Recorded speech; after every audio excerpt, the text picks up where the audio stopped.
ठीक है। तो लास्ट क्लास जो पढ़े थे उसमें कोई दिक्कत है तो बोलो, किसी को भी। सर लास्ट में क्वेश्चन दिए थे। हाँ, हो गया है। यस। वो क्या होगा उसका आंसर? सो अगर दोनों सेम डायरेक्शन में को सिंपली ऐड हो जाएगा तो सिर्फ एम्पलीट्यूड चेंज होगा और सारा तो तो वही स्टैंडिंग रहेगा। वेव होगा कि नहीं होगा, ये नहीं था ना होगा। सर सवाल। नोड्स नहीं बन पाएगा। हम्म। सर नहीं होगा क्योंकि नोड्स नहीं बन पाएगा। सो आपने ठीक है, डेफिनेशन में नहीं भी होगा। सिर्फ अपोजिट डायरेक्शन के वेव के बारे में बात किया। हाँ, क्योंकि जैसे कि अगर हम सेम डायरेक्शन में बात कर रहे हैं तो सेम डायरेक्शन में जैसे इक्वेशन से अगर समझते हैं तो y इजकल टू कुछ a sign omega T minus के एक्स है। ठीक है, y2 अगर लिखेंगे यानी कि a साइन, डायरेक्शन सेम है, फ्रीक्वेंसी और शायद वेवलेंथ भी हमने सेम बोला था, तो ओमेगा टी प्लस फाइव ऐसा कुछ होगा इक्वेशन। यस। ठीक है, अगर ये दो इक्वेशन है और इन दोनों को अगर हम जोड़ते हैं, ठीक है, यानी कि y इजकल टू अगर हम y1 प्लस y2 निकालते हैं तो sine c plus sine d जो आएगा उसके हिसाब से देखो यहाँ पे, तो a cos c minus d by two होता है, तो 5/2 मिल रहा है, और sine c plus d by two होता है तो यहाँ पे ओमेगा टी माइनस के एक्स प्लस 5/2 मिल रहा है। ये इक्वेशन मिल रहा है। यस। ठीक है, यहाँ पे फाइव जो है इनिशियल फेज है, दोनों के बीच का फेज डिफरेंस। यहाँ पे अगर देख रहे हैं तो एम्पलीट्यूड, यानी कि हमारा इक्वेशन कुछ A dash sine omega T minus के एक्स प्लस फाइव आ रहा है।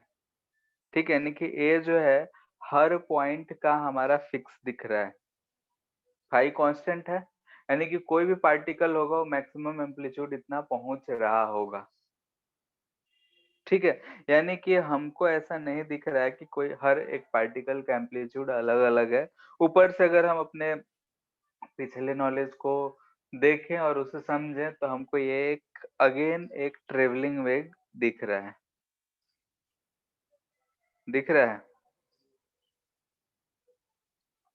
ट्रेवलिंग वेव का इक्वेशन है। Yes yes. सर। ठीक है, तो इसीलिए क्या होगा कि दो अगर सेम डायरेक्शन में मूव कर रहा हो, सेम एम्पलीट्यूड फ्रीक्वेंसी सब कंडीशन नहीं रखे थे, तो वो अगेन एक स्टैंडिंग वेव नहीं, अगेन जो है एक ट्रेवलिंग वेव फॉर्म करेगा, स्टैंडिंग वेव फॉर्म नहीं करेगा।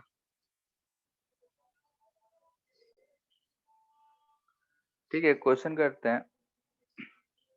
y is equal to a cos k x sine omega t दे रखा है। ठीक है, a cos k x sine omega t, ये हमारा इक्वेशन है। इक्वेशन देख के हम समझ सकते हैं कि ये हमारा एक स्टैंडिंग वेव है। इसमें वैल्यू दे रखा है a is equal to 1 unit millimetre में है, k is equal to 1.57 centimetre inverse. ठीक है, अगर वैल्यू देखो तो ये पाई/2 है शायद, एंड ओमेगा दे रखा है 78.5 सेकेंड इनवर्स। हमें पूछ रहा है कि find first velocity of wave and amplitude of component wave।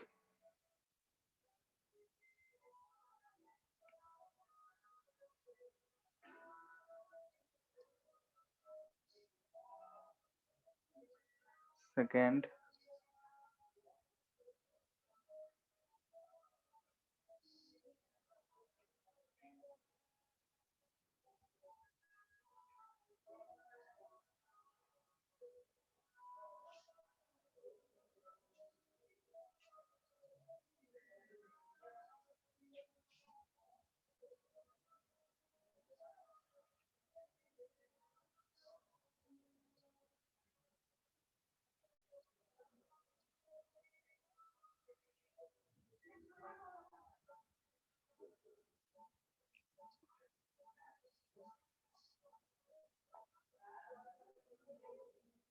ठीक है, ये सब वैल्यू दे रखा है हमको, एक इक्वेशन दे रखा है, ये कुछ वैल्यूज हैं, हमसे पूछ रहा है वेलोसिटी।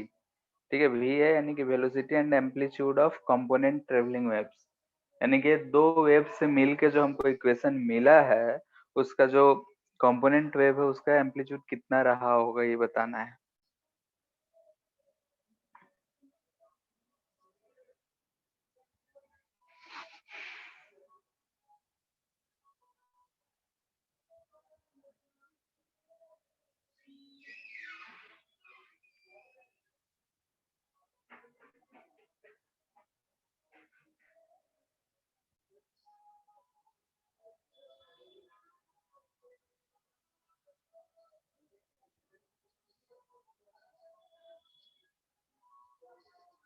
एम्पलीट्यूड कितना आ सर एक जाएगा? Second sir, a/2।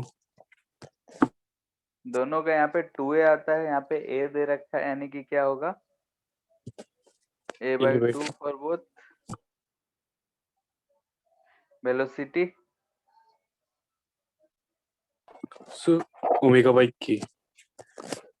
ठीक है, वेलोसिटी क्या होगा, ओमेगा बाई के होगा। पाथ फेज डिफरेंस कुछ भी रहे उससे कोई फर्क नहीं है, फ्रीक्वेंसी और वेवलेंथ सेम है, तो हम लोग ऐसा लिख सकते हैं। ठीक है, दोनों के लिए ही होगा, भले ही डायरेक्शन अपोजिट होगा।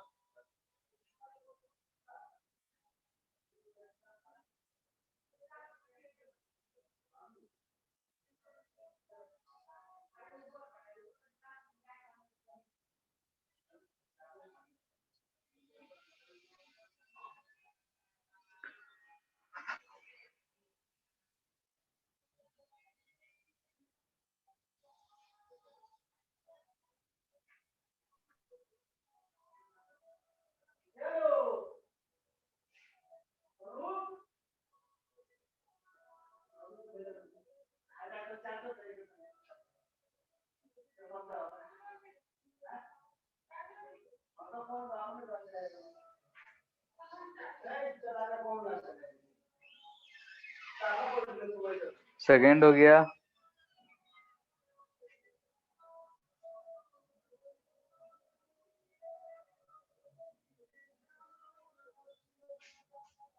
बोल रहे हैं नोड क्लोजेस्ट टू ओरिजिन।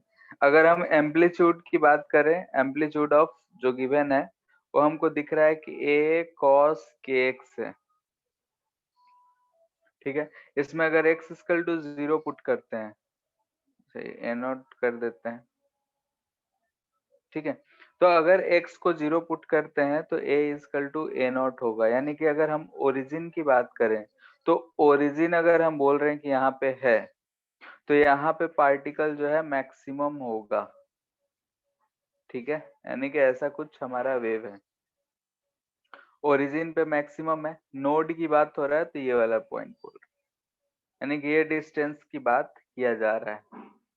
ठीक है, हम ये इसलिए बता रहे हैं यहाँ पे क्योंकि अगर हम लोग पिछले फॉर्मूला से जाएं तो फॉर्मूला में हमने देखा था कि जो हमारा नोड आ रहा था वो आ रहा था, उसका डिस्टेंस फर्स्ट नोड λ/2 आ रहा था।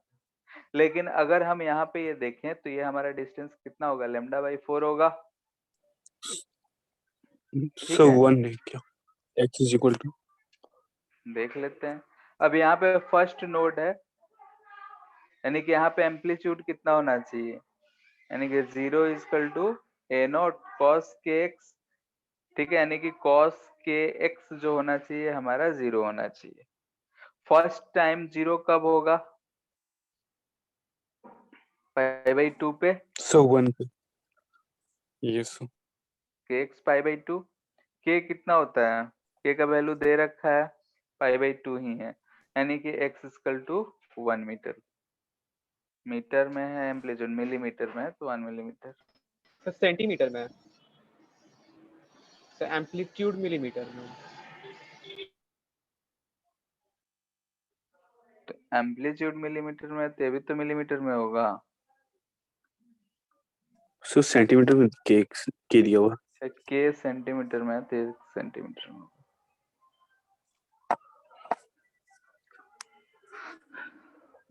Since k equal to π/2। ठीक है, क्वेश्चन में 1.57 दे रखा है, लेकिन थोड़ा बहुत दिमाग लगाओ 3.14 का आधा जो है उतना ही लगभग आता है। ठीक है, तो कभी कभी इस चीज का भी ध्यान रखना है क्वेश्चंस में। और क्या था, थर्ड फर्स्ट नोड पूछा जा रहा है, anti node. First anti node origin से कहाँ पे मिलेगा हमको, यहाँ पे। ये डिस्टेंस हमसे पूछा जा रहा है, ये डिस्टेंस कितना हो जाएगा, आप बता सकते हैं क्या आंसर। लेमडा बाई यस 2 होगा, सर। यानी कि हम 2 सेंटीमीटर बोल यस सकते हैं कि कहाँ मिलेगा, 2 सेंटीमीटर पे। हम ऐसा इसलिए बोल रहे हैं क्योंकि एक एंटी नोड और एक नोड के बीच का दूरी जो होता है वो लेमडा बाई 4 होता है। तो सर ओरिजिन पे ही तो एंटी नोड है, फ्रॉम ओरिजिन लिखा था ना। Closest to origin. हाँ, तो ओरिजिन को थोड़े ले सकते हैं, उससे करीब पूछ रहे हैं। Sir closest to origin, origin ही ओरिजिन से क्लोजेस्ट है। अब तुम उसी पे खड़ा होकर पूछोगे कि अगर मान लेते हैं कि बोकारो में है और तुमसे बोला जाए कि नजदीकी जंक्शन बताओ कहाँ पे होगा, तो बोलोगे Bokaro. Yes sir. Bokaro junction पे खड़े होकर पूछा जाए तो।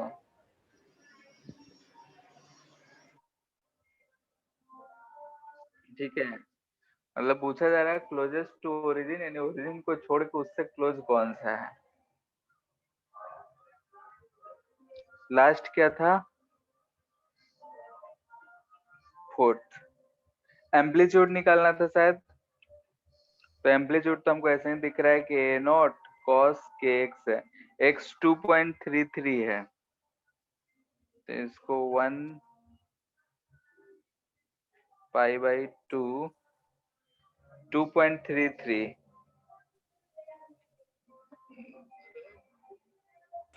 पाई से लेट करना सर इसको।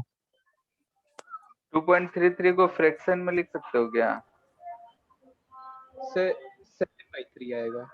कितना, 7/3। 7/3। हाँ, तो 7 पाई बाई 6 कुछ होता है, yes sir, yes minus sir. Cos.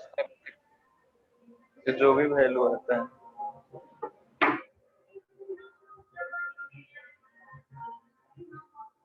Sir pi plus pi by 6 हो गया। तो थर्ड माइनस में आ रहा है, और पाई बाई 6 यानी √3/2।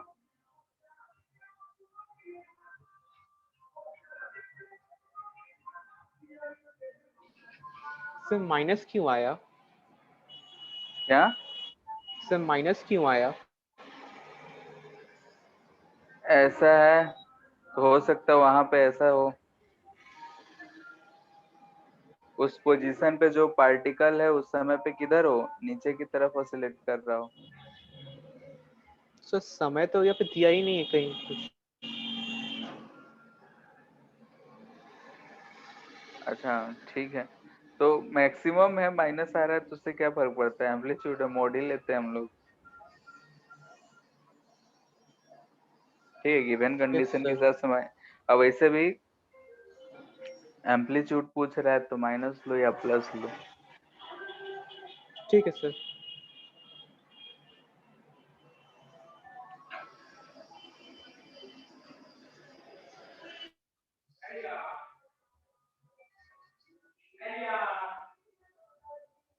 स्टैंडिंग वेव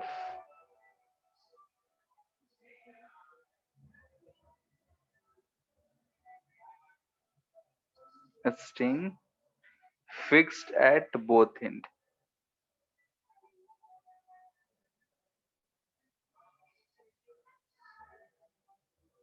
ठीक है, अगर हमारे पास कोई भी एक, मान लेते हैं कि स्ट्रिंग है और इसको दोनों एंड पे फिक्स कर दिए, वेव क्रिएट कर दिए, और वेव इसमें के हम दोनों एंड्स पे फिक्स्ड कर दिए, ये भी एंड फिक्स्ड है और ये भी एंड फिक्स्ड। ठीक है, तो कभी भी इसमें जो वेव बनेगा हमें क्या दिखेगा, कि इस अगर हम बोल रहे हैं कि ये पॉइंट अगर हमारा P है और ये पॉइंट जो है वो हमारा Q है, तो P और Q हमेशा क्या बनाएंगे बता सकते हो, हमेशा P और Q पे हमको क्या मिलेगा, हमेशा नोड ही मिलेगा। Yes sir. अगर ये दोनों पॉइंट्स फिक्स्ड हैं, ये भी हम बोल रहे हैं कि ये भी फिक्स्ड है, ये एंड जो है ये भी फिक्स्ड है। अगर ये दोनों एंड फिक्स्ड है तो यहाँ पे हम बोल सकते हैं डायरेक्टली कि at P and Q, P और Q पे हमें हमेशा क्या मिलेगा? नोड ही मिलेगा। ठीक है, हमेशा दो जो फिक्स्ड एंड है उन दोनों एंडों पे हमें नोड ही मिलेगा। एक चीज और कि अगर हम बोल रहे हैं कि ये एक ऐसा है, ये एक नोड हो गया, ये एक नोड हो गया, तो दो नोड के बीच का सेक्शन को हम लोग लूप बोलते हैं। यानी कि अगर हम इसको लूप बोल रहे हैं, यानी कि ये क्या है? Section between two nodes. दो अगर नोड्स है उनके बीच के जो हमारा सेक्शन है उसे हम बोलते हैं लूप।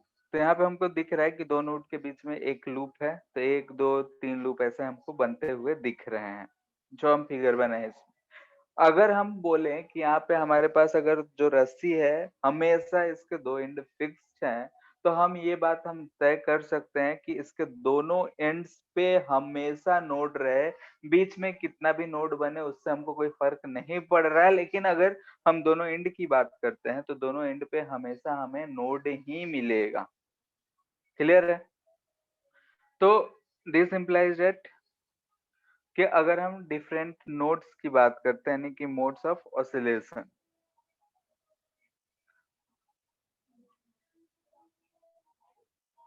ठीक है, यानी कि डिफरेंट मोड्स ऑफ ऑसिलेशंस की बात करें तो हो सकता है कि हमारा जो ये फिक्स्ड एंड है और ये हमारा स्ट्रिंग है, हो सकता है कि ऐसा हमारा वेव जो है ऑसिलेट कर रहा हो। मे भी पॉसिबल है कि सिर्फ एक ही लूप दोनों के बीच में बन रहा हो, ऐसा भी हो सकता है कि दो लूप्स बन रहे हो। ठीक है, ये भी पॉसिबिलिटी है कि दो नोड्स बन रहे हो, क्योंकि हम बोल रहे हैं कि जो हमारा पॉइंट P एंड Q है, इस पॉइंट P एंड Q पे हमेशा हमें नोड ही मिलेगा। क्लियर है? सर नंबर हाँ, ऑफ नोड्स किस चीज पे डिपेंड करेगा? फ्रीक्वेंसी,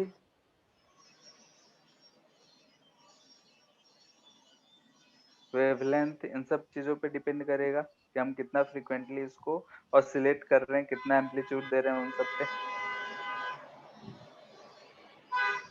ठीक है, अब जैसे कि यहाँ पे हम इसको इसका हम उसी सब चीज पे आ रहे हैं अभी। फिलहाल अगर हम देख रहे हैं कि इसका लेंथ जो है L है, ठीक है, हमने क्या दिया है कि दूरी जो है L है, सबका L ही हम ले रखे, यानी कि दो फिक्स डिस्टेंस जो है, यानी कि स्ट्रिंग का लेंथ हमारा L है। अब यहाँ पे अगर हम देखें इस सिचुएशन में, तो हमें कितने लूप्स दिख रहे हैं? वन लूप दिख रहा है। अगर वन लूप दिख रहा है तो हम बता सकते हैं यहाँ पे कि L का जो वैल्यू होगा वो λ/2 होगा। बोल सकते हैं, क्योंकि दो लूप्स यस जब कंप्लीट होता है तो लेमडा के बराबर होता है, तो यहाँ हम L की वैल्यू λ/2 बोल रहे हैं, तो यहाँ से हम बोल सकते हैं कि λ = 2L होगा। ठीक है, यानी कि अगर ये λ 2L है तो इसका फ्रीक्वेंसी कितना होगा? फ्रीक्वेंसी f की बात करें तो फ्रीक्वेंसी क्या होता है? v/λ। ठीक है, फ्रीक्वेंसी v/λ होता है, तो λ तो 2L है, तो हम इसे लिख सकते हैं 1/2L इंटू v को हम लिख सकते हैं T/μ। रस्सी है, उसमें टेंशन जितना भी हो उस हिसाब से हम बोल सकते हैं कि ये इसका वेलोसिटी है, तो फ्रीक्वेंसी जो होगा इतना होगा। यानी कि अगर इतने फ्रीक्वेंसी से इस एल लेंथ में ये रस्सी ऑसिलेट कर रहा होगा, तो हम इसे बोलेंगे कि यहाँ पे एक लूप बन रहा है, या फिर एक लूप बन रहा है, तो हम देख रहे हैं कि इसकी फ्रीक्वेंसी जो आ रही है इतनी आ रही है। अब ये जो फ्रीक्वेंसी आ रहा है इसे हम बोलते हैं फंडामेंटल फ्रीक्वेंसी। ठीक है, फंडामेंटल या फिर फर्स्ट हार्मोनिक फ्रीक्वेंसी। ठीक है, ये जो हमारा बन रहा है इसे हम बोलते हैं कि फर्स्ट हार्मोनिक है या फिर फंडामेंटल फ्रीक्वेंसी। यहाँ पे आते हैं इस केस में, सेकेंड केस में। तो इस केस में हमको क्या दिख रहा है, 2 लूप्स बनते हुए दिख रहे हैं, 2 लूप्स, यानी कि यहाँ पे हमको दिख रहा है एल किसके बराबर है, लेमडा के बराबर। एल लेमडा के बराबर है, तो हम क्या बोल सकते हैं यहाँ पे, एफ कितना होगा, हम इसको F1 बोल देते हैं, इसको F2 बोल दे रहे हैं, V/L। V बाई एल, जिसे हम लिख सकते हैं कि 1/L into under root t by mu naught. ठीक है, इसके टर्म में हम लिखे तो इसको बोल सकते हैं F1/2, F1/2 हो जाएगा ना, 2 टाइम्स। ठीक है, 2 टाइम्स हो जा रहा है। वैसे ही इसकी अगर हम बात करें तो क्या आएगा, 3F1। यहाँ पे हमको क्या दिख रहा है, L is equal to 3 lambda by 2 दिख रहा है। एक लूप यानी कि लेंथ, ये लेंथ होता है लेमडा बाई 2, तो lambda by 2 lambda by 2 3 lambda by 2। तो यहाँ से हम लेमडा देखें तो 2L/3। तो यहाँ से अगर हम F3 की बात कर रहे हैं तो F3 हमको क्या मिलेगा, V इंटू 2L/3, यानी कि 3 ऊपर चला जाएगा, 3/12 into under root t by mu, यानी कि हम बोल सकते हैं 3F1। ठीक है, यानी कि अगर हम अच्छा एक चीज और छूट गया, इस चीज को हम लोग क्या बोलेंगे, तो फंडामेंटल के बाद हम लोग बोलते हैं फर्स्ट हार्मोनिक है, तो ये होगा हमारा फर्स्ट ओवरटोन या फिर सेकेंड हार्मोनिक बोलते हैं।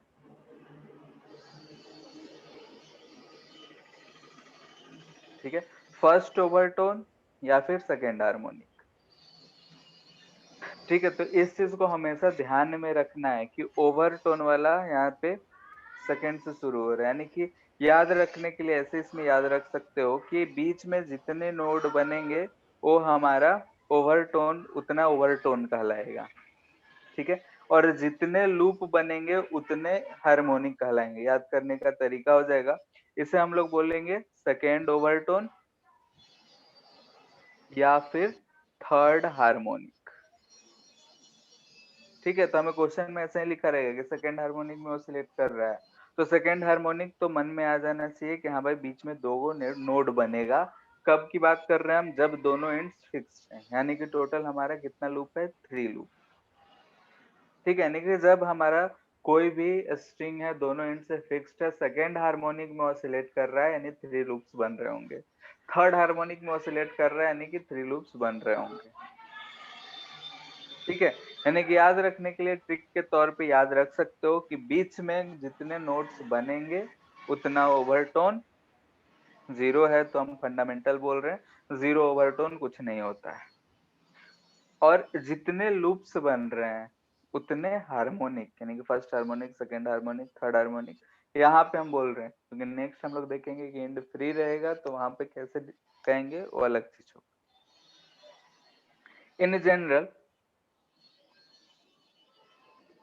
इन जनरल अगर हम बात करें तो n नंबर हो सकता है कि अगर हम ये फिक्स्ड एंड है तो यहाँ पे बहुत सारे ऐसे लूप्स बन रहे हो। ठीक है, यानी कि इसमें कितने बन रहे हैं, n लूप्स। अगर n लूप्स बन रहा है, ये लेंथ तो हमारा कितना है, l ही है।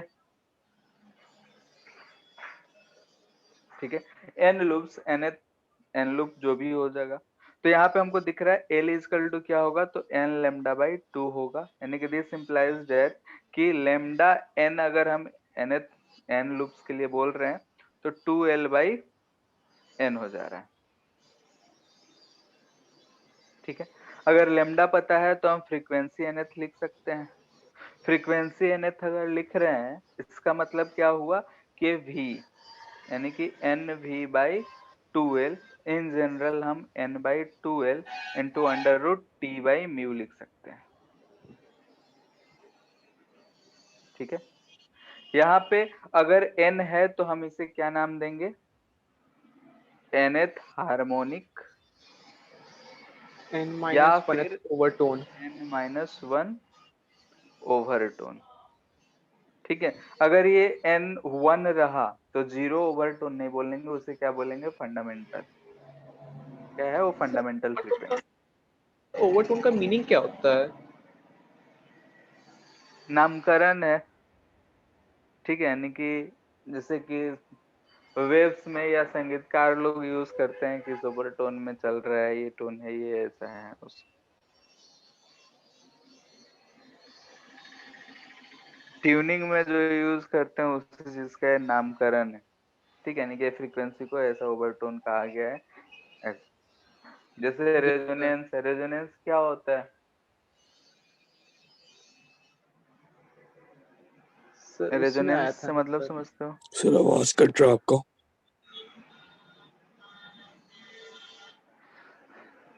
सिर्फ डैम्प ऑसिलेशन में था रेजोनेंस ना ये चीज सर, रेजोनेंस। वहां भी था, इसमें भी थोड़ा बहुत आएगा। नहीं तो याद नहीं है सर। रेजोनेंस जैसे कि अगर हम इस स्ट्रिंग को ऑसिलेट करा रहे होंगे तो किसी एक्सटर्नल सोर्स के जरिए करा रहे होंगे, ठीक है, तो यस स्ट्रिंग सर। का फ्रीक्वेंसी और उसका फ्रीक्वेंसी अगर मैच कर जाएगा तो उसको बोलते हैं कि वो दोनों रेजोनेंस में है। यहाँ पे भी है ओवरटोन है, ऐसा कुछ होगा तो उसे हम ओवरटोन कहेंगे, इसका कोई डिफिनीशन नहीं है, ठीक है। सर एम्पलीट्यूड जो मैक्सिमम रहता था डैम्पिंग वाला केस में उसको रेजोनेंस बोलते थे ना?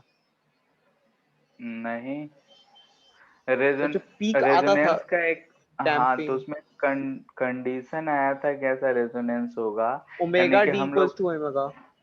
हाँ, फोर्स्ड ऑसिलेशन में हम लोग बोल रहे थे कि जब बाहरी फोर्स लगा रहे हैं और अंदर जो ऑसिलेशन हो रहा है दोनों का फ्रीक्वेंसी अगर मैचिंग होगा तो उसको हम लोग बोलते हैं कि रेजोनेंस का कंडीशन आ गया,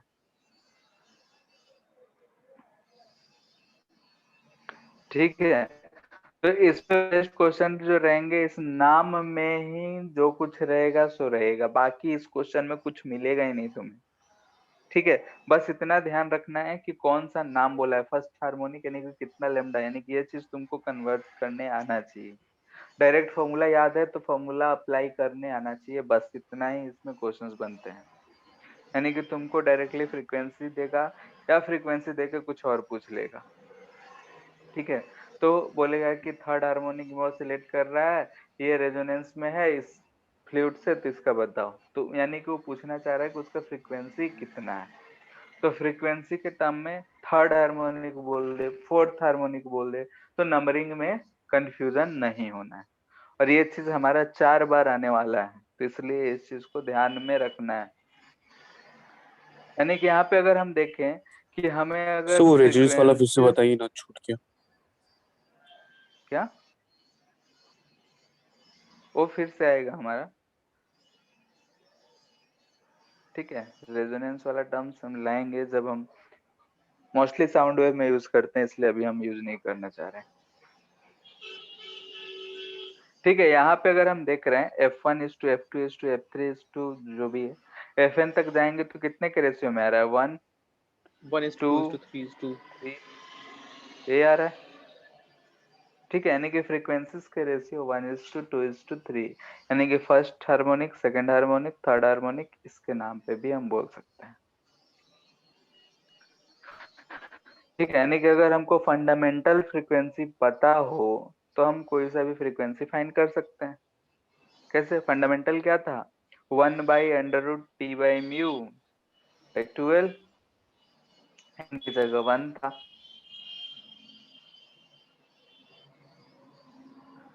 नेक्स्ट है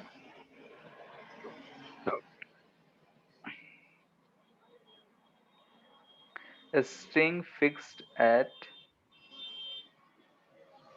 only one end, ठीक है, and free at other end। अब हम इसमें जो है स्टैंडिंग वेव तो प्रोड्यूस कर ही रहे हैं, लेकिन अब बोल रहे हैं कि इसका एक एंड जो है वो फ्री, ठीक है। ऐसा एक रस्सी है जिसमें सिर्फ एक ही एंड है, दूसरा एंड जो है वो फ्री है। जब हम ऑसिलेट करेंगे तो इस फ्री एंड, ये जो फिक्स्ड एंड है ये फिक्स्ड, इस फिक्स्ड एंड पे हमें क्या मिलेगा? नोड। ये ऑसिलेट करेगा? नहीं करेगा, यानी कि वहां पे हमको नोड मिलेगा, यानी कि उसका एम्पलीट्यूड 0 रहेगा। ये जो फ्री एंड है इसका जो एम्पलीट्यूड है वो मैक्सिमम हो सकता है या नहीं हो सकता है, या फिर ये यहीं पे फिक्स्ड रहेगा? ऊपर नीचे करेगा तो मैक्सिमम हो सकता है। हर बार करेगा, ठीक है। यानी कि जो पार्टिकल होगा यहाँ पे हमें हमेशा क्या मिलने वाला है? एंटी नोड, ठीक है। यानी कि जहाँ पे फिक्स्ड एंड होगा वहां पे नोड, जहाँ फ्री एंड है वहां पे एंटी नोड, क्योंकि यहाँ पे जो पॉइंट है वो फ्री टू मूव है। जब भी एनर्जी आएगा तो ऑसिलेट करेगा, कोई भी डेसिपेशन नहीं है तो मैक्सिमम एम्पलीट्यूड तक जाएगा ही। यानी कि अगर हम इसमें जो वेव्स बना रहे हैं उसमें अगर हम बनाएंगे तो हमें हमेशा ऐसा कुछ मिलने वाला है, यानी कि इस पॉइंट पे हमें हमेशा नोड मिलेगा और फ्री एंड पे हमेशा हमें क्या मिलेगा? Anti node. क्लियर है?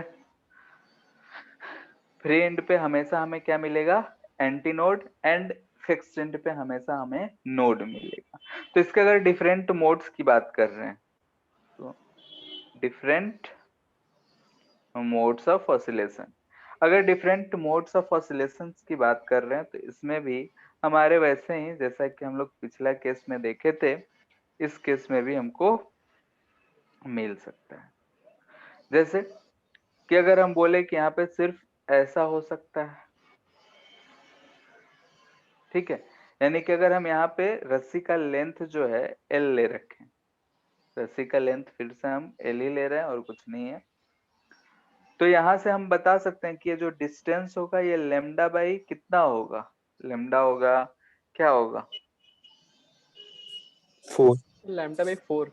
4 होगा, क्योंकि हम जानते हैं कि अगर हमारे पास ऐसा एक वेव होता है तो इस दूरी को बोलते हैं लेमडा, और ये लेमडा बाई 4, ये लेमडा बाई 4, वैसे ही हम लोग देख सकते हैं, ठीक है।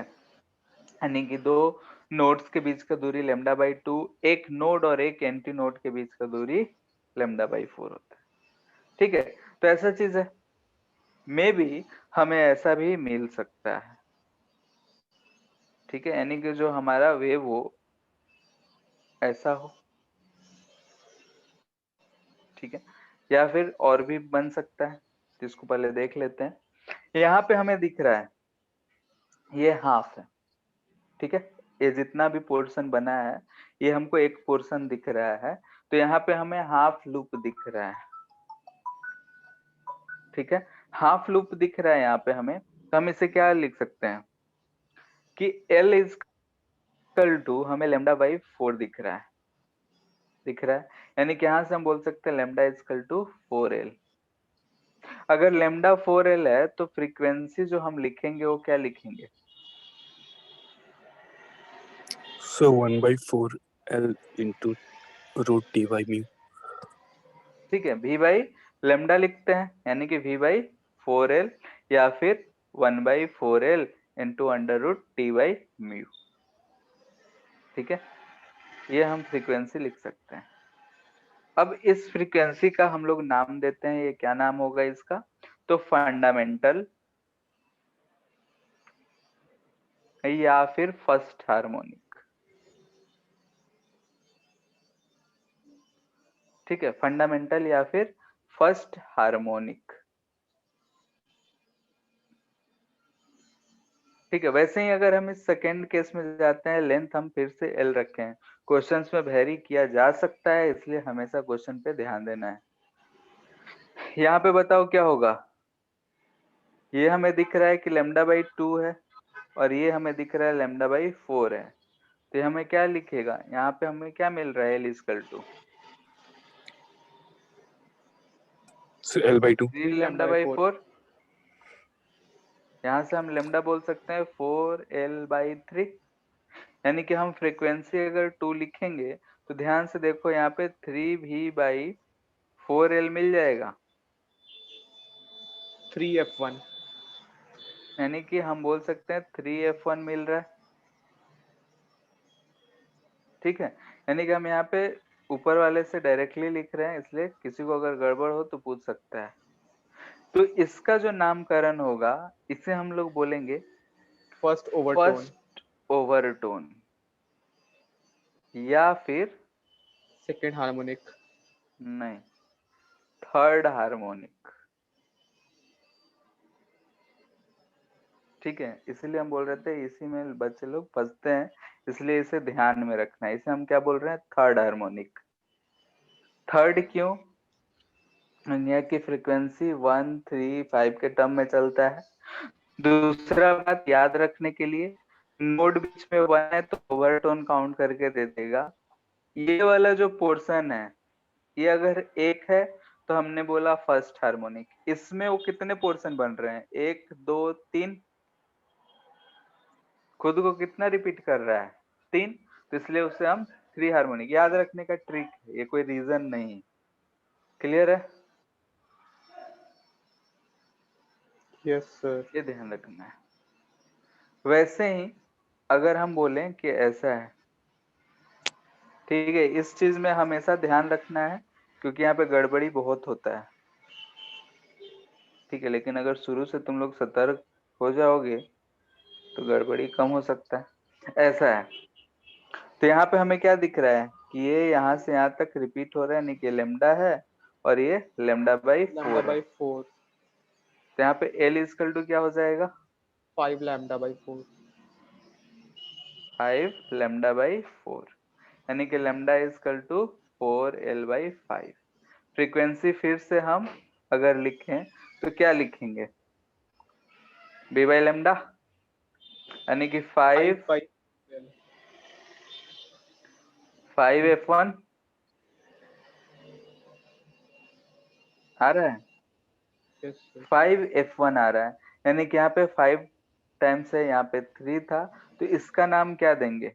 बीच में हमें 2 नोट दिख रहा है, यानी कि सेकेंड ओवरटोन और फिफ्थ हार्मोनिक। Fifth harmonic.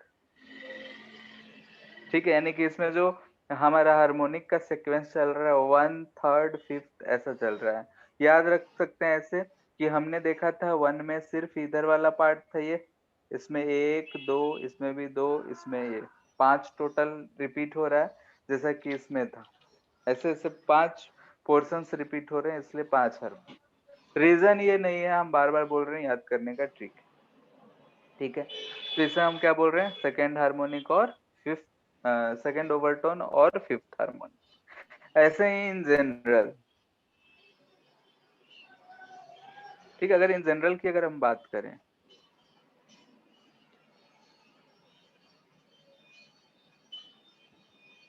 ठीक है, तो ऐसे बहुत सारे वेव होते हुए भी आएंगे, तो यहाँ पे हमको क्या मिलेगा? मैक्सिमम ही। ठीक है, यहाँ पे अगर हमको मैक्सिमम मिल रहा है, ये लेंथ L है, तो हम इसमें कितने देख रहे हैं? मान लेते हैं कि कैसे लिखेंगे बताओ?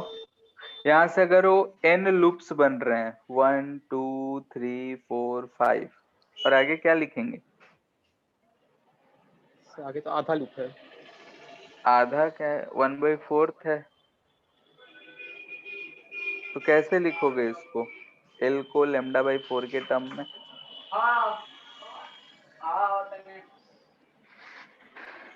एक तो हम ऐसा लिख सकते हैं कि n काउंट करें आधा आधा पोर्शन को, यानी कि इस पोर्शन को ही n काउंट कर ले, लिख सकते हैं। Yes sir.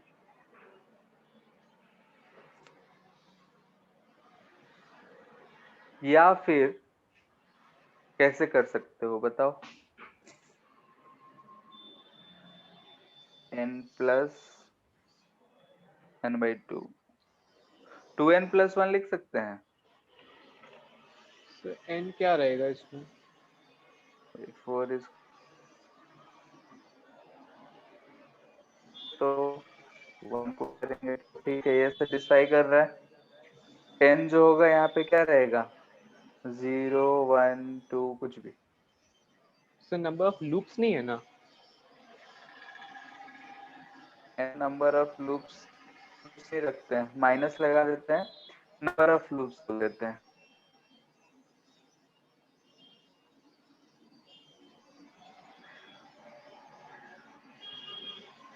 Number of complete loops, तो एक मान लेते हैं, एक तो एक पुट करेंगे,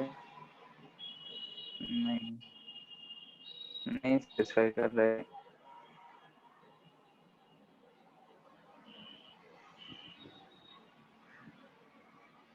सर 2n+1 रखने में तो हो जाएगा number of complete loops.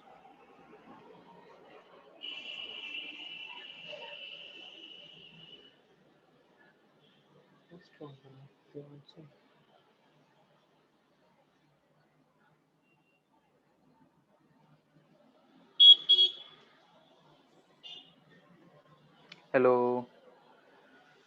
Yes sir. Sir 2n+1 रखने से हो जाएगा हाँ ठीक है। n इक्वल टू क्या है, number of complete loops. Complete loops. ठीक है, अगर नंबर ऑफ कंप्लीट लूप्स रखते हैं तो ये चीज आ जा रहा है हमारा। या फिर बुक्स में देखोगे तो ये हाफ को भी n लेके लिखा रहता है, तो कोई भी फर्क नहीं पड़ता है। अगर हम ऐसा लिखते हैं तो लेमडा इक्वल टू क्या हो सकता है, 4l/2n+1। तो फ्रीक्वेंसी अगर लिखेंगे fn तो क्या लिखेंगे, v बाई लेमडा होता है, यानी कि 2n+1/4l into under root t by mu. ठीक है, इस फ्रीक्वेंसी का नाम क्या होगा? सर n-1th ओवरटोन या फिर n अगर हम 2n-1 यहाँ पे n कहाँ हार्मोनिक। से शुरू होगा, नंबर ऑफ कंप्लीट लूप्स, यानी कि 0 से शुरू हो रहा है। ठीक है, n जब 0 है तो फंडामेंटल होगा, n जब 1 है तो क्या आ रहा था, फर्स्ट ओवरटोन। n जब सेकंड है तो सेकंड ओवरटोन, यानी कि क्या कहलाएगा, nth ओवरटोन कहलाएगा।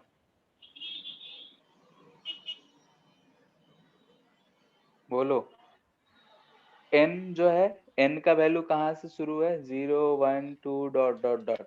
जब 0 है यानी कि कंप्लीट लूप्स, यानी कि एक भी कंप्लीट लूप नहीं था तो n 0 हमने रखा था, तो हमें फंडामेंटल मिला। जब हम 1 रखे थे तो फर्स्ट ओवरटोन, 2 रखे थे तो सेकेंड ओवरटोन, 3 रखे थे तो थर्ड ओवरटोन, ये मिला। सर fn+1 कर दीजिए सर, वरना कंफ्यूजन हो जाएगा। ऊपर f1 को हम लोग लिखे हैं फंडामेंटल, यहाँ पे f0 फंडामेंटल हो जा रहा है। अच्छा,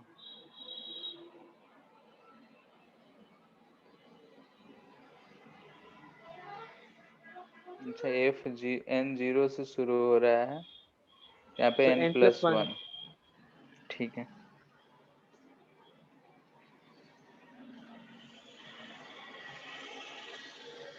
ठीक है, इसके टर्म में लिखना है तो ऐसे लिख सकते हो, या फिर अगर क्या बोलते हैं, तो l(λ/4 टाइम्स n करेंगे तो उससे भी आएगा हमारा काम। तो यहाँ पे अगर हम ऐसे देख रहे हैं तो ये हमारा n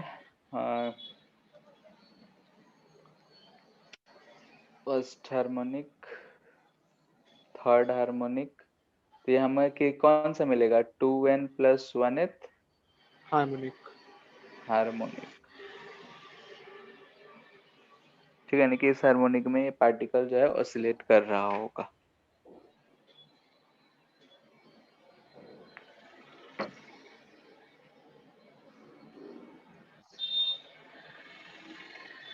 और तुम लोग का एग्जाम भी शायद 1 मार्च से शुरू हो रहा है क्या, 11th वालों का? Yes sir. स्कूल में खत्म हो गया है? सर यस सर, हो गया है, केमिस्ट्री का बाकी है बस। अच्छा, बाकी सबका?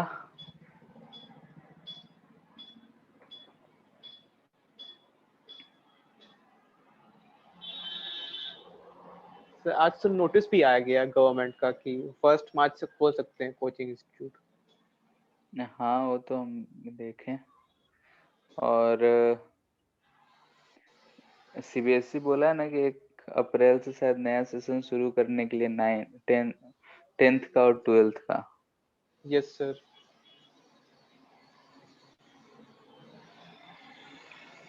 ठीक है, वाइब्रेशन ऑफ कंपोजिट स्ट्रिंग्स।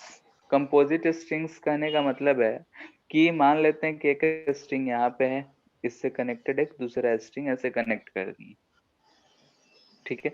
अब हम इस पे वेव ऐसा हम भेज रहे हैं, तो वही वेव इस सेकेंड वाले पे भी जाएगा, ठीक है। मान लेते हैं कि इसके दोनों एंड्स जो है फिक्स्ड हैं।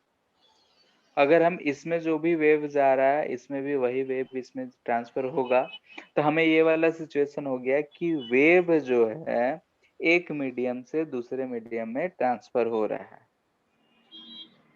Wave transfer from one medium to another वाला केस हमको मिल रहा है। यहाँ पे अगर हम थोड़ा बहुत ध्यान दें तो फ्रीक्वेंसी हमारा क्या रहेगा, सेम रहेगा, ठीक है। वेलोसिटी एंड लेमडा चेंज होगा, ठीक है। अगर इसका हो सकता है लेंथ L1 दे दे, इसका लेंथ L2 दे दे, इसका लीनियर मास डेंसिटी μ1, इसका मास डेंसिटी μ2, ऐसा पॉसिबल है कि हमें ऐसा दिया जा सकता है। ये पॉइंट जो है हमारा P, वो पॉइंट जो है वो हमारा कनेक्टिंग पॉइंट है, दोनों एंड्स फिक्स्ड है। अगर ऐसे सिचुएशन हमें मिल रहा है कि 2, 3, 4 जितने भी रस्सी कनेक्ट किया जा सकता है, लेकिन हम फिलहाल सिर्फ 2 रस्सी पे कंसंट्रेटेड हैं, तो 2 रस्सी अगर बीच में कनेक्टेड है तो ऐसा है। अब अगर हम इसको ऑसिलेट कर रहे हैं तो पॉइंट P जो है, ठीक है, ऑसिलेट करेगा साथ साथ में, यानी कि जो ज्वाइंट है हमारा P क्या है, तो P जो है वो ज्वाइंट है या फिर कनेक्टिंग पॉइंट है, ठीक है। यहीं पे हमने दोनों रस्सी को ज्वाइन करा है। तो ऑसिलेशन ऑफ पॉइंट P की हम बात करें तो पॉइंट P नोड भी हो सकता है और एंटी नोड भी हो सकता है, बाकी बीच में भी कुछ हो सकता है। तो हम लोग सिर्फ 2 केसेस से डिस्कस करते हैं, या तो पॉइंट P नोड हो या फिर एंटी नोड हो, ठीक है। यानी कि हम क्या केस डिस्कस कर रहे हैं कि एक तो स्ट्रिंग लिखते हैं रूप से, strings fixed at both end, ठीक है। स्ट्रिंग्स जो है दोनों एंड्स पे फिक्स्ड हो, ठीक है। ये एक तो रखे ही है कि दोनों एंड्स पे फिक्स्ड ही है, लूज भी दिया जा सकता है, लेकिन हम यहाँ पे ये कर रहे हैं। एंड ऑसिलेशन ऑफ P, ठीक है। अगर हम पॉइंट P की ऑसिलेशन की बात कर रहे हैं तो फर्स्ट इट में बी नोड हो सकता है, सेकेंड ये जो होगा एंटी नोड हो सकता है, ठीक है। यानी कि यही 2 केसेस हम लोग डिस्कस करेंगे, बाकी और कोई केस नहीं। यानी कि जो ज्वाइंट है वो या तो नोड है या फिर एंटी नोड है, ऐसा हम केस डिस्कस कर रहे हैं। एक एक करके दोनों हम लोग देखेंगे। तो first case, point P is node, ठीक है। अगर पॉइंट P नोड है तो हमें क्या मिलेगा, तुम ही लोग बताओ क्या मिलेगा, क्या कैसा चीज? सिचुएशन होगा, कैसा सिचुएशन होगा जो वेव अगर प्रोड्यूस करते हैं तो। अगर हम वेव प्रोड्यूस करते हैं दोनों पे, तो क्या हमें अगर ये नोड है तो ऐसा ही कुछ सिचुएशन मिलेगा, इस पे ऐसा, इस पे हो सकता है। नंबर ऑफ लूप्स दोनों में सेम रहे ऐसा जरूरी नहीं है, लेकिन जो हमारे वेव्स हैं क्या ऐसे ही होंगे। यानी कि फॉर स्ट्रिंग हम इसको 1 बोल रहे हैं, इसको 2 बोल रहे हैं, इसका लेंथ हम L1 μ1, इसका लेंथ L2 μ2, बाकी 1, 2 जो भी कहेंगे इन्हीं सब के लिए कहेंगे। तो यहाँ पे अगर हम बात करें तो फॉर स्ट्रिंग 1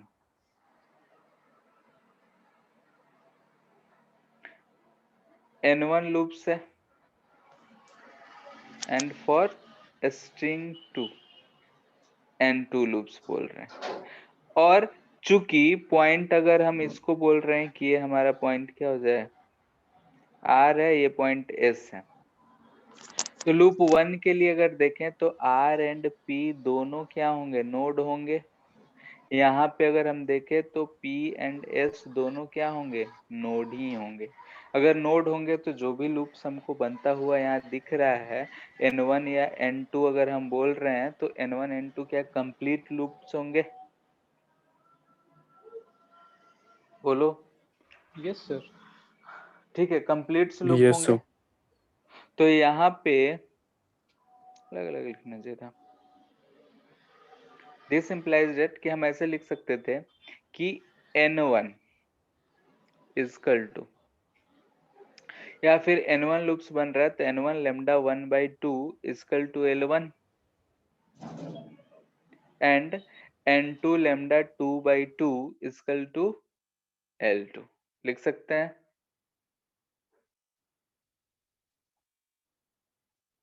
लिख सर सकते हैं। एम्पलीट्यूड सेम रहेगा दोनों में? एम्पलीट्यूड नहीं, एम्पलीट्यूड के लिए तो हम लोग तो निकाले हैं ना पहले formula, transmitted amplitude, reflected amplitude, travelling wave का था। तो वैसे ही अगर इसमें जो होगा, जो मान लेते हैं सेकेंड वेव में अगर गया है तो वहां पे जो भी बनेगा उसका एम्पलीट्यूड कुछ और होगा। यहाँ पे अगर हम बात करें तो यहाँ पे देख रहे हैं N1 lambda 1/2 is equal to L1, N2 lambda 2/2 is equal to L2 आ रहा है। अगर रेशियो ले लें तो हमको यहाँ से L1/L2 क्या मिल रहा है, N1 लेमडा 1/N2 लेमडा 2। अच्छा, यहाँ पे L2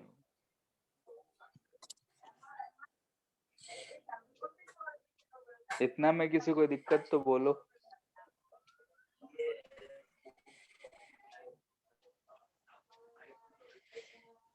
no sir.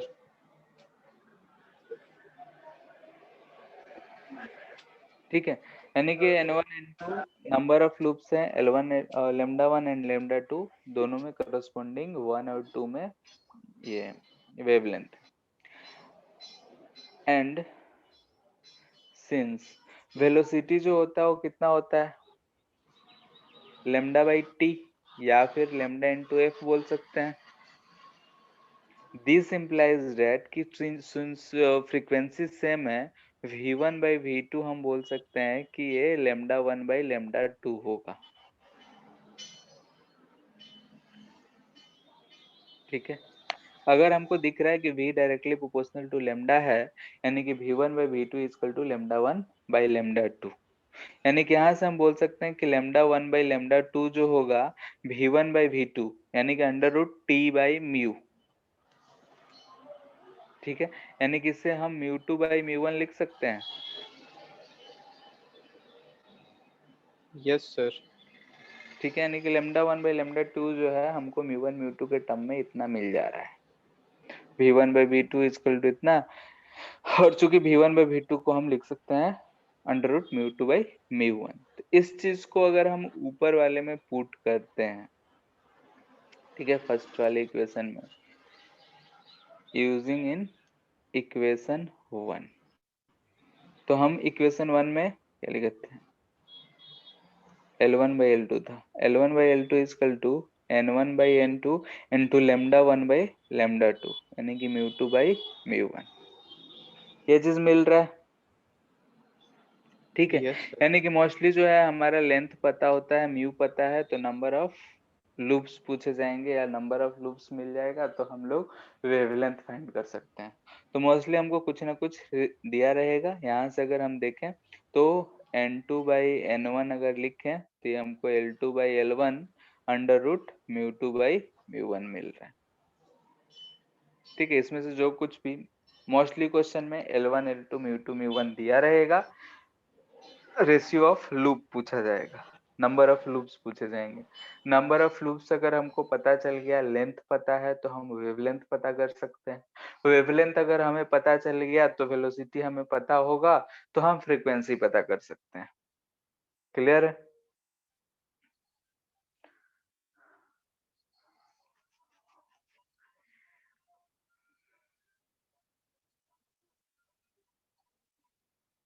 Yes sir. Case 2, ठीक है। केस 2 बोल रहे हैं कि ये पॉइंट P जो है ये हमारा एंटी नोड हो, ठीक है। पॉइंट P जो हो वो एंटी नोड हो, इसका हम कैसे लिखेंगे?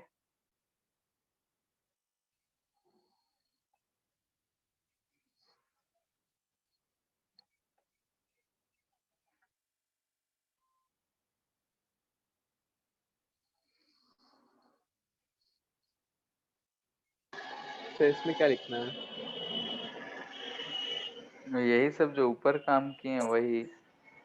Sir n1 plus half loops होगा, इसमें n2 प्लस हाफ लूप्स से कुछ होगा। ऐसा ही सिचुएशन होगा। Yes sir.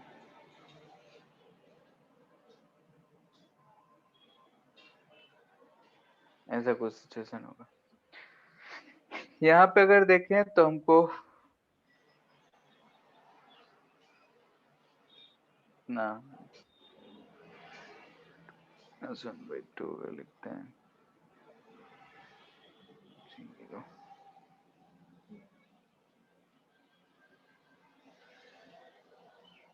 ठीक है। ऐसे अगर लिख लें कि अगर 2n माइनस 1/2 ये हम बोल रहे हैं कि नंबर ऑफ लूप्स है, ठीक है। ऊपर वाले में भी हम लोग इससे रिप्लेस कर सकते हैं। n अगर 0 रखेंगे तो माइनस हो जाएगा, प्लस लिखते हैं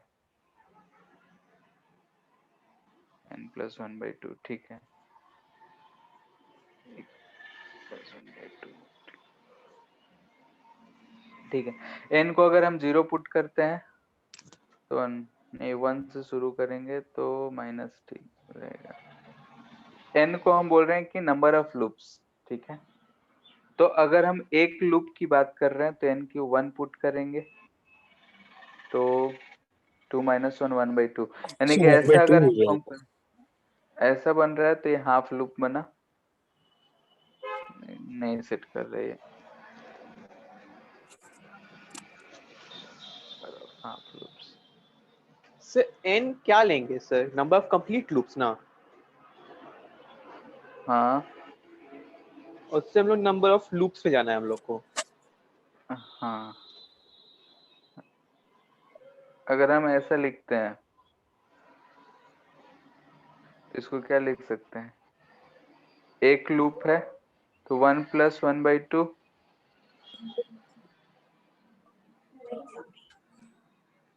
इतना लिख सकते हैं ना हम लोग, yes sir. Yes sir.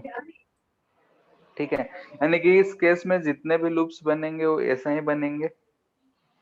n जो है 0 से शुरू कर रहे हैं तो n 0 है, तो हाफ लूप n जो है नंबर ऑफ कंप्लीट लूप है।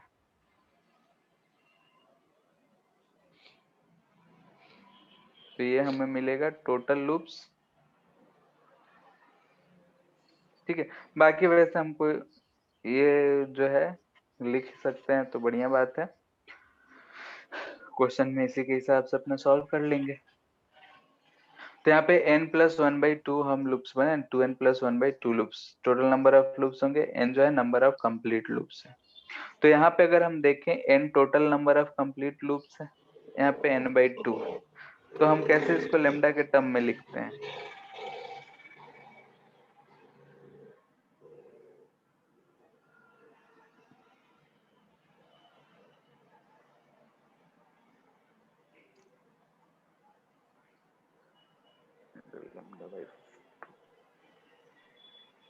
सर L1 बोलो। Equals to n plus half into ये L1 है, लैम्डा बाय 2। ये L2 है।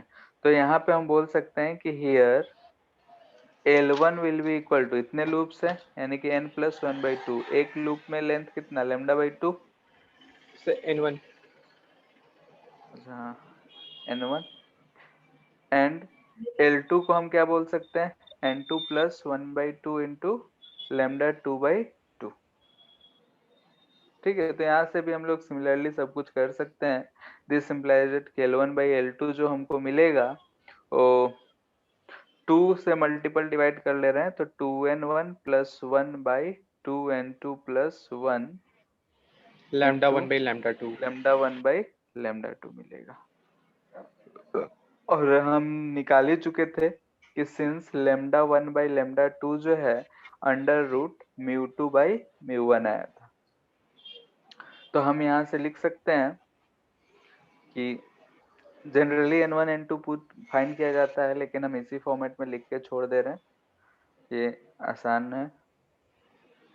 2n2 + 1 under root μ2/μ1। ठीक है, n1/n2 हमसे मोस्टली पूछा जाएगा, तो वैल्यू रख के पुट कर सकते हो, या फिर इसको इधर ले आ लो, सॉल्व कर सकते हो आराम से।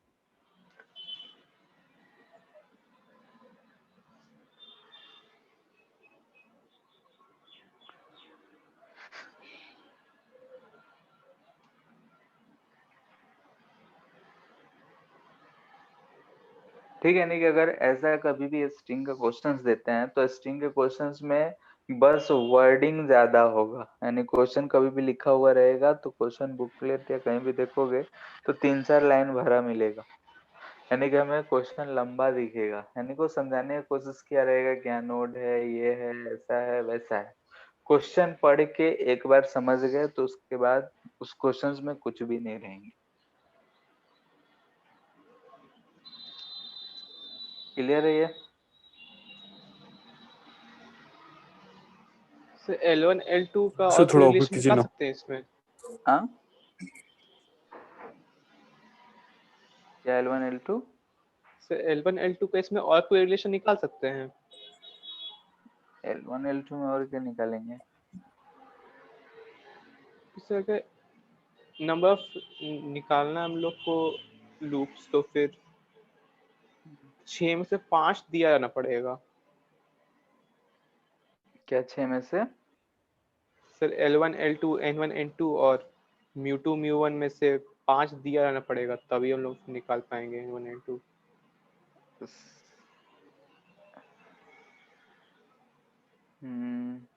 L1 L2 का इसलिए तो बोल रहे हैं कि इसमें मोस्टली रेशियोज ही पूछे जाएंगे। ठीक है, मोस्टली हमको L1 μ1 L2 μ2 यानी कि रस्सी है तो ये हमको पता होगा। ठीक है, नहीं किस फ्रीक्वेंसी कितने वेवलेंथ में हो रहा है, तो अगर हम N1 N2 का रेशियो निकाल लेंगे तो वेवलेंथ का रेशियो निकाल लेंगे, तो फ्रीक्वेंसी तो खैर सेम ही रहेगा।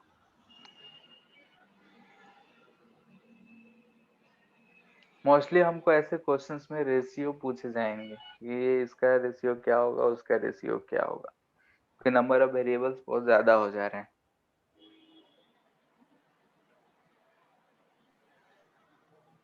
ठीक है, एक छोटा सा टॉपिक है बस जानकारी के लिए, वेव्स इन रॉड।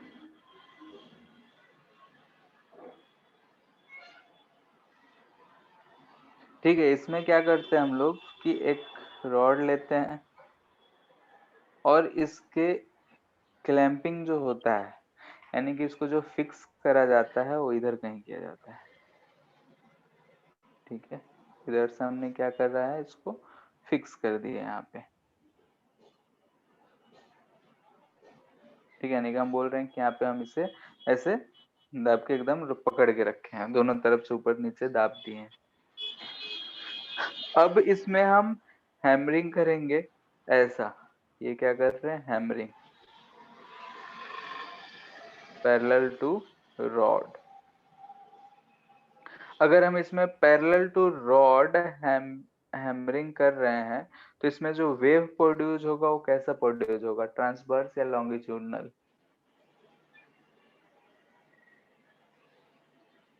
बोलो, हेलो। Sir longitudinal. लॉन्गिट्यूडनल होगा। Yes sir. ठीक है, अगर हम परपेंडिकुलर हिट करेंगे तो थोड़ा सा हमको ट्रांसवर्स टाइप का दिखेगा, वाइब्रेशन ज्यादा हो जाता है उसमें। तो खैर अगर हम ऐसा कर रहे हैं तो इसमें हमको लॉन्गिट्यूडनल वेव है दिख रहा है, लेकिन हम लोग कंप्रेशन या रिफ्लेक्शन जो दिखाएंगे वैसे ही दिखाएंगे। तो इसमें क्या दिख रहा है कि ये भी एंड और ये भी एंड क्या है, दोनों एंड फ्री है। ठीक है। स्ट्रिंग को यहाँ पे इसलिए नहीं हम ले सकते हैं क्योंकि उसके दोनों एंड फ्री रख के बीच में बांधेंगे तो कोई फायदा है नहीं, टेंशन हमको देना ही पड़ेगा। अगर इधर से भी खींच के रखें इधर से भी खींच के रखें तो हम उसको दो अलग अलग स्ट्रिंग की तरह ट्रीट करके सॉल्व कर सकते हैं। अगर रॉड है हम सिर्फ बीच में अगर हम क्लैंप कर दिए हैं तो भी हम ऐसा कर सकते हैं। अगर हम बोल रहे हैं इसको L1 इसको L2, ये टोटल हमारा लेंथ L है। अगर हम इसको वाइब्रेट करते हैं तो हमारा जो हो सकता है कंप्रेशन रेयर फ्रैक्शन जो हो, ऐसा केस पॉसिबल है। हमेशा ये एंड फिक्स है तो यहाँ पे हमेशा हमें क्या मिलेगा, फिक्स्ड एंड पे नोड नोड मिलेगा और फ्री एंड पे एंटी नोड मिलेगा। ठीक है, यानी जो फिक्स्ड है वहां पे नोड, जो फ्री है वहां पे एंटी नोड। तो ऐसा केस मिल रहा है तो यहाँ पे हम बोल सकते हैं कि एल जो है ये लेमडा बाई 2 के बराबर है। लेमडा इक्वल टू 2L होगा, फ्रीक्वेंसी हम बोलेंगे V बाई 2L होगा। क्लियर है। ये अगर सेंटर है L1 L2 हम बोल दे रहे हैं कि हाफ है तो ऐसा केस पॉसिबल है। ऐसा भी पॉसिबल है ऑल्सो, क्वेश्चन बनाने के लिए कुछ भी बना सकते हैं हम लोग। ऐसा रॉड है, ठीक है, यहाँ पे क्लैंपिंग है, ऐसा है।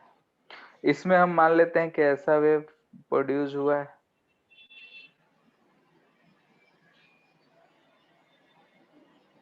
ऐसा हो सकता है। तो यहाँ पे अगर हम ये L लेंथ बोलेंगे तो L को क्या लिखेंगे, लेमडा लिखेंगे। L जो होगा यस सर, लेमडा, लेमडा होगा, यानी कि फ्रीक्वेंसी यहाँ पे क्या लिखेंगे हम लोग, V/L। E by lambda.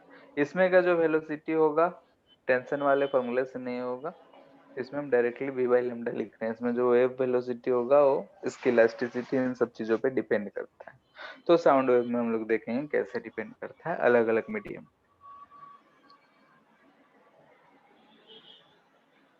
इसके बाद है सोनोमीटर। ये एक डिवाइस है,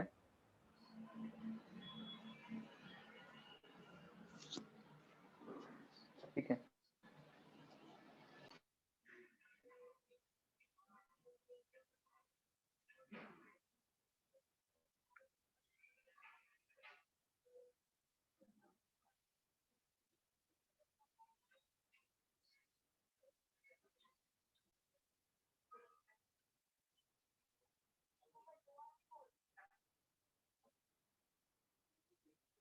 ठीक है, स्ट्रिंग में जो हमारा वेव है उस वेव की वेलोसिटी फाइंड करने के लिए यूज किया जाता है। थियोरेटिकली अगर हम बात करें, थियोरेटिकली तो हम जानते हैं कि under root t by mu होता है। अभी इस एक्सपेरिमेंट में हम कैसे करते हैं उसे हम फाइंड करेंगे। उसका सेटअप देखते हैं। सेटअप जो होता है एक ऐसा टेबल होता है, टेबल के ऊपर ऐसा एक फिक्स्ड पॉइंट होता है, यहाँ पे ऐसा। ये एक रस्सी है जो इससे पास होते हुए इधर जा रहा है।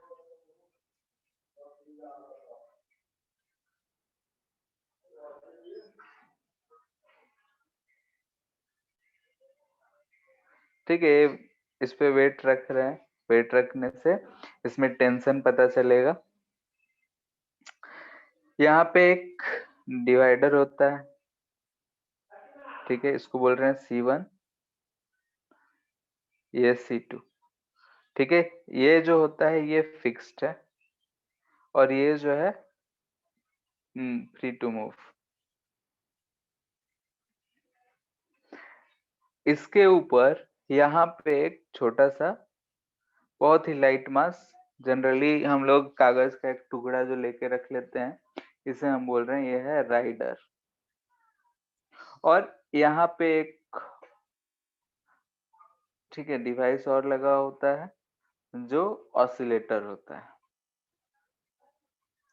ठीक है, ऑसिलेटर होता है, इसे ऑसिलेट करके हम लोग इस रस्सी से कनेक्ट करते हैं, तो रस्सी में वाइब्रेशन प्रोड्यूस होता है। ठीक है, रस्सी में वाइब्रेशन प्रोड्यूस होता है, तो ये जो एंड है ये फिक्स्ड है, यहाँ से ये लेंथ ही हमारे लिए जो है इम्पोर्टेंट होता है। इसी लेंथ के बीच में जो हम लोग ऊपर कहानी कर रहे हैं वो सारा चीज होता है। अब यहाँ पे है कि ऑसिलेटर, ठीक है, ऑसिलेटर का जो फ्रीक्वेंसी है, कुछ देर में रस्सी का भी फ्रीक्वेंसी वही हो जाएगा, यानी जितने फ्रीक्वेंसी से ऑसिलेटर रस्सी को ऑसिलेट कर रहा है, रस्सी का भी फ्रीक्वेंसी उतना लगभग हो जाएगा। अब अगर हम देखें यहाँ पे फॉर अ गिवन सिचुएशन, हम मान लें कि ऐसा सिचुएशन हो जाए कि ये दोनों हमारे ऐसे नोड्स बन रहे हैं, ठीक है, यानी कि इस फर्स्ट सिचुएशन में हम यहाँ पे देख रहे हैं कि ये L है, L लेंथ का हमारा जो C1 C2 जो हमारा फिक्स्ड क्लैंप्स हैं, ठीक है, fixed clamps C1 and C2 जो हमको दिख रहे हैं, इन दोनों के बीच का दूरी L है। इसमें मान लेते हैं कि n number of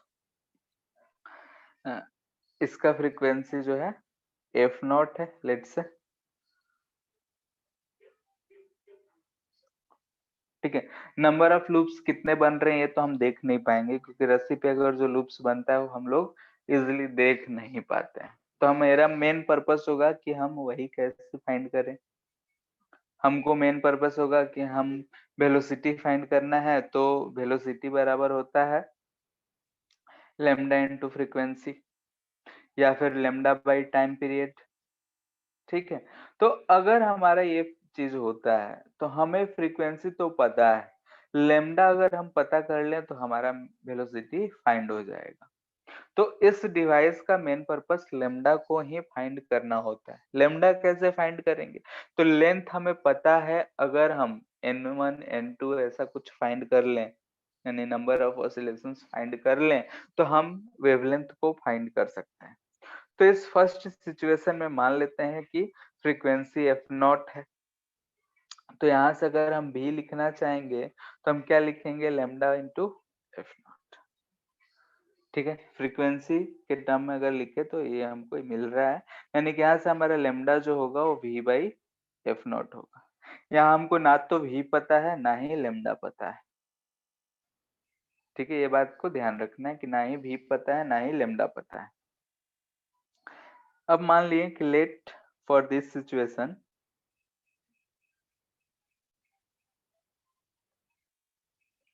we get node at C1 and C2, ठीक है। C1 C2 पे node, now displace C2 further to get again waves such that C1 and new position of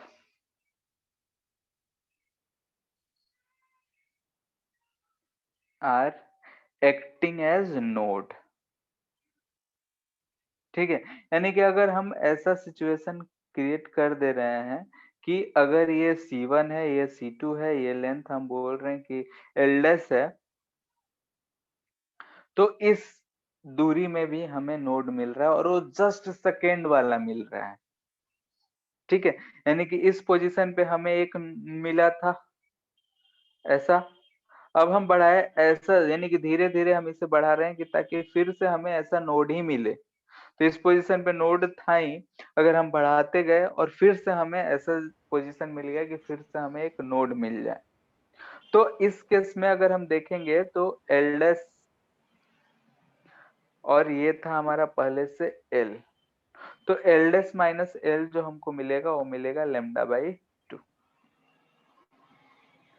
ठीक है। यानी कि हम पहली बार ऐसा सेट कर लिए कि दोनों पॉइंट्स पे हमको जो मिल रहे हैं C1 C2 पे दोनों पे नोड्स मिल रहे हैं। फिर हम इस पोजीशन पे वही जो हमारा राइडर है इसको हम पुट कर दिए, तो अब इसको आगे की तरफ खिसकाएंगे तो यहाँ पे हलचल से प्रोड्यूस होगा। हलचल प्रोड्यूस होगा, लेकिन हम हर इसको घसकाते जा रहे हैं, और जो ये जो डिवाइडर था हमारा, यानी ये राइडर जो था हमारा, वो राइडर अगर यहाँ पे ये फिक्स्ड हो गया, वो अब ऑसिलेट नहीं कर रहा और हमको यहाँ पे ऐसा फिर से मिल रहा है, तो ये जो दूरी होगा हमारा, ये दूरी हमको दिख रहा है एल डैश माइनस एल है, और वो कितना होगा, तो लेमडा बाई 2 के बराबर होगा, यानी कि यहाँ से हमको लेमडा मिल जाएगा 2 एल डैश माइनस एल। अगर हम इसे इक्वेशन 1 में पुट कर दें, तो फ्रॉम इक्वेशन 1 एफ नॉट तो हमें पता है, तो v इक्वल टू क्या हो जाएगा, लेमडा, यानी कि 2 into L dash minus L into F not. यहाँ से हम फ्रीक्वेंसी पालेंगे, इसे कंपेयर कर सकते हैं under root t by mu से। ठीक है, वेट तो हम डाले ही हैं, तो टेंशन हमको पता ही है, तो हम लोग उससे कंपेयर करके इसको एक्सपेरिमेंट में हम लोग इस फॉर्मूले से सॉल्व करते हैं, ऐसे सॉल्व करते हैं।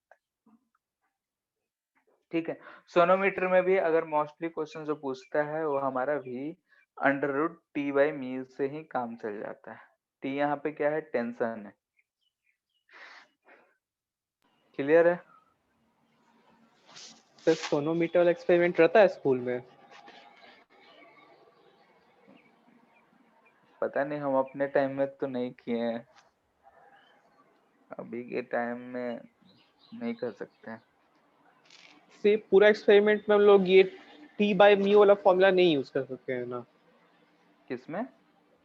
ये पूरा एक्सपेरिमेंट में लास्ट में मैचिंग करने के लिए करते हैं। थ्योरेटिकल है, ये एक्सपेरिमेंटल है, दोनों में कितना क्या रिलेशन है, एरर क्या है, वो सब के लिए।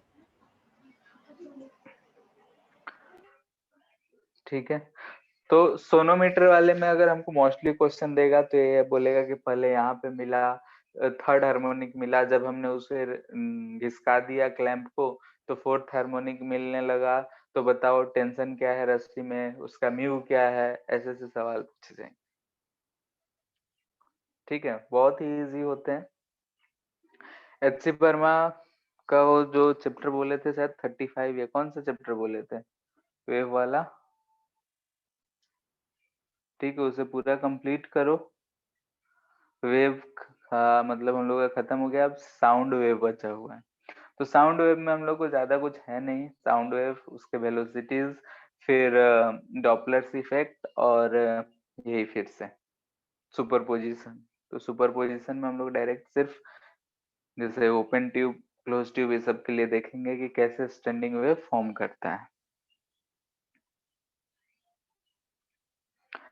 आज वाले में किसी को कोई दिक्कत है तो बोलो।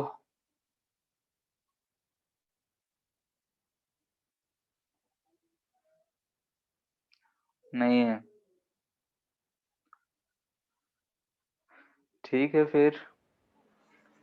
सर इसके बाद क्या शुरू करिएगा? साउंड, नहीं सर, तो साउंड वेव्स के बाद साउंड वेव, साउंड वेव के बाद तो इन लोग में शायद ये फ्लूइड सोच रहे हैं। सर हम लोग का इलेक्ट्रोस्टैट। तुम लोग का इलेक्ट्रोस्टैट शुरू होगा।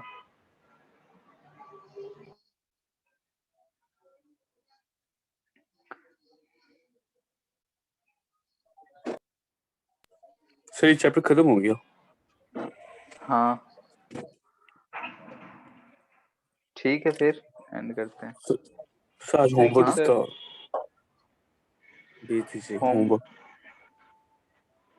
होमवर्क तो चैप्टर नंबर 15 वेव्स वाला पूरा कंप्लीट करना है। सब बुकलेट से नहीं? बुकलेट में तो मिक्सिंग है उसमें पूरा, उसमें भी लगभग अब खत्म ही है, बस साउंड वेव बचा हुआ है। तो 3 लेक्चर 4 लेक्चर लगेगा साउंड वेव में।